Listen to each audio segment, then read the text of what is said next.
pour ne pas dépendre de mes parents. Bien belle, qui comme si vous faites les deux ensemble.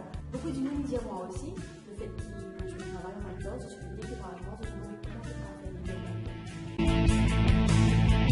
Bonjour, je vous souhaite à tous et à toutes la bienvenue dans cette nouvelle vidéo.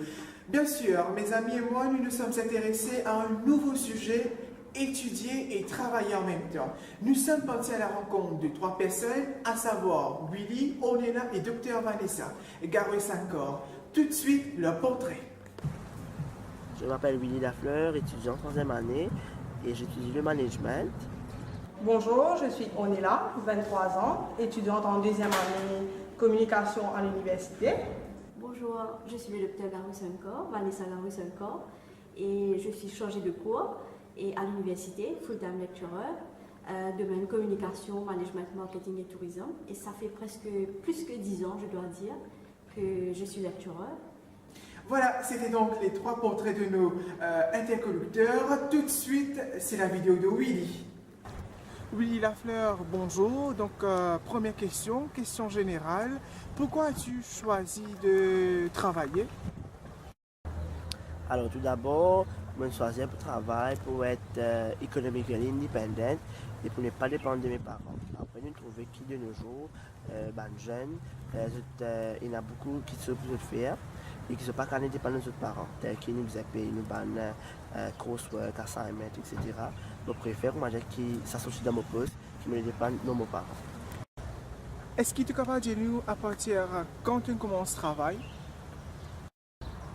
Alors, je commence le travail et puis je finis à HSC et je fais pas mal de petits travaux et actuellement, je peux étudier, je peux travailler dans le tourisme pour le moment. Comment tu peux gérer l'étude et aussi tu peux apprendre en même temps? Est-ce qu'il est facile? Est-ce qu'il est difficile?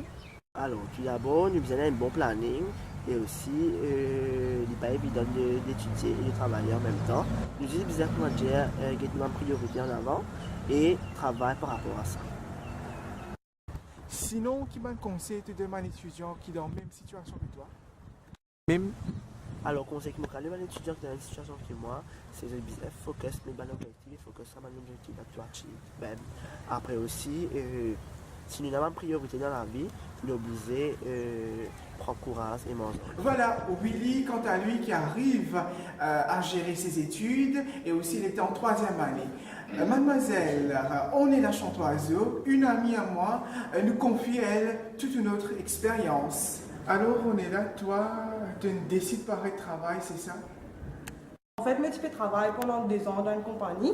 Et après, comme on commence l'université en août de l'année dernière, on trouvait qu'il était un petit peu difficile à gérer. C'est-à-dire, quand tu rentres à la case, tu es fatigué, déjà avec travail, stress travail derrière, et pour te faire ton assignment, tout ça, il est bien belle, comme si vous faites les deux ensemble. D'autant plus qu'il me travaille, mais tu faisais travail dans la journée, ce n'était pas un travail part-time, comme si à soir, comment les autres élèves faire. Donc, comment je finis le cours, je faisais un travail et ensuite rentre à la maison pour, bien sûr, regarder mon cours, regarder mon notes, faire mon devoir, et c'était bien belle qu'il est deux. Est-ce qu'à un certain moment donné, ça t'a affecté tes résultats? Pas forcément, parce que quand même, tu peux faire le tout pour qu'il me manage. Mais c'est vrai qu'avec la fatigue, tu n'as pas gagné le temps pour te concentrer assez sur ce que tu peux faire. Par exemple, une révision ou une assignment. Cela me donne assez de temps pour me faire les deux et aussi repose-moi. À cet été de travail, est-ce que tu es capable de mieux gérer tes études? Définitivement, parce qu'il me a plus de temps pour nous-mêmes. Et ensuite, comme si je manage tout. Donc, je me dans mon planning que je connais là, je fais mon devoir, tel heure, je pas mon cours. Et ensuite, comme je reconnais mon temps, je repose-moi et ensuite reprends mon quotidien, c'est-à-dire révision, assignment qui tu as préparé, tout a fait. Et ensuite, groupe assignment aussi, il est un peu plus facile pour gérer parce qu'avant, si tu as une réunion pendant laquelle tu faisais un travail, donc je ne suis pas capable là. Donc voilà, c'est un des plus grands avantages qui m'a comme un arrêt de travail. Merci à vous, on est là. Merci.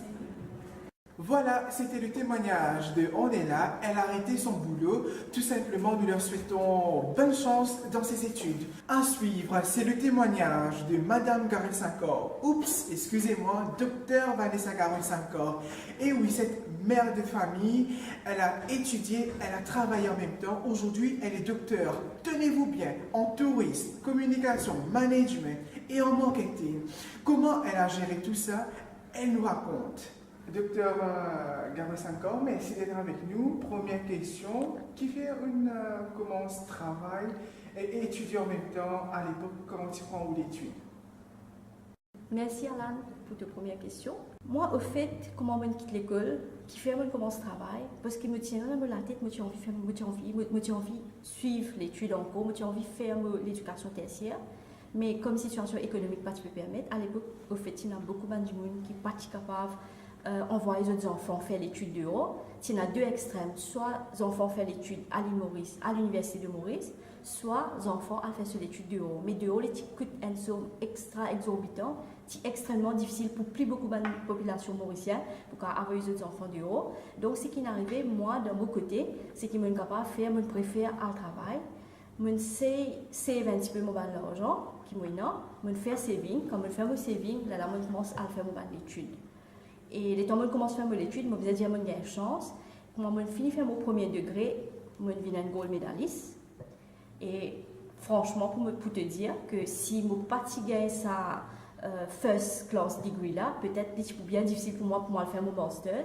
Mais les temps où je gagne sa titre de gold medaliste là, le gouvernement il demande la bourse. Je gagne la bourse pour faire mon MPhil et pour faire mon PhD.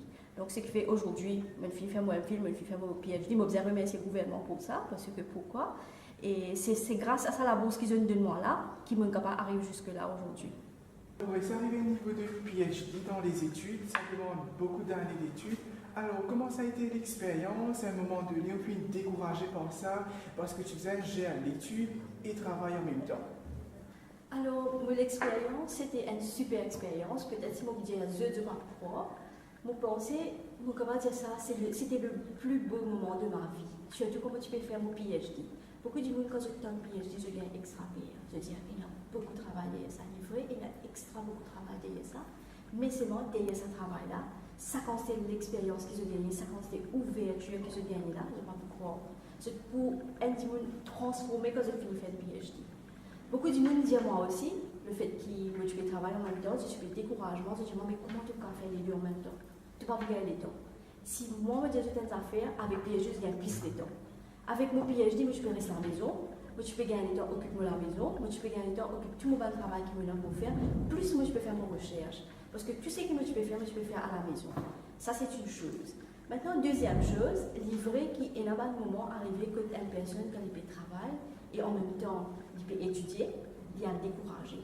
Mais ça, il dépend de la personne. Si une personne il peut étudier, parce que peut-être, pour prendre l'exemple, il peut gagner un sponsorship, là, il peut avoir trop sa motivation, là, il peut venir 10 faire sur l'étude, 10 pour gagner une petite promotion.